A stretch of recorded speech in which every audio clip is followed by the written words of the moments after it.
Okay, had a little praise break. It was pretty nice. But what I want to speak to you about is Esther, the first chapter. It is interesting to me that Esther's story began with Vashti. Okay, and in that same way, God is setting up things for you. God is removing some people that are in position now that have taken his instruction lightly, some people that have denied the instruction of the king, and God is taking them out of that position.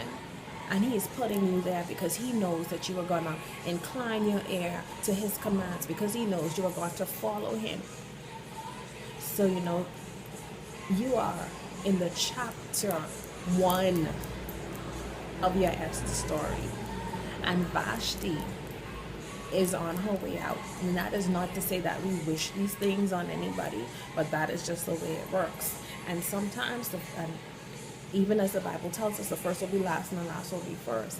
And you may be in a position now where people may look at you and people may mock you and people may think that no good is going to come of you because of where you've come from, or because of your heritage, or because of other factors that people tend to judge us on.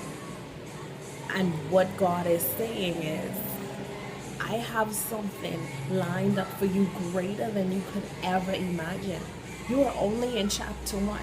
Vashti is still being moved to make space for you. God is putting things into place for you that you cannot imagine, things that you cannot fathom. And you just have to be ready so that when you are in the place of Esther, when you are in the place for God to begin to use you, you have to be prepared. So he's preparing you even now, where you are, whatever state that you're in. It is a preparation stage for where God is taking you. And you have to allow him to do the breaking and to do the molding, so that when he calls you and he tells you to cry out on the behalf of your people, you'll be able to do so. You'll be able to have the influence that he intended you to have, because you have heard from him, because you are listening to the voice of God.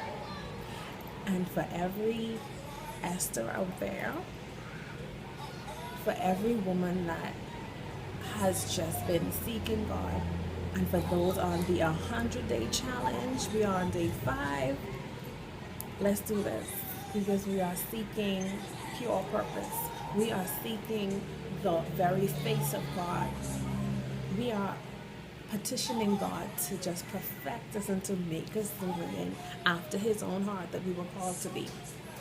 So I just want to encourage you guys, keep up with the days and just do it. It's wonderful to get the feedback from you guys that I have. And just realize that you are only in chapter 1. Your greatest has not even begun to surface yet. So don't get discouraged because you may be in the pit now, because the palace is waiting on you.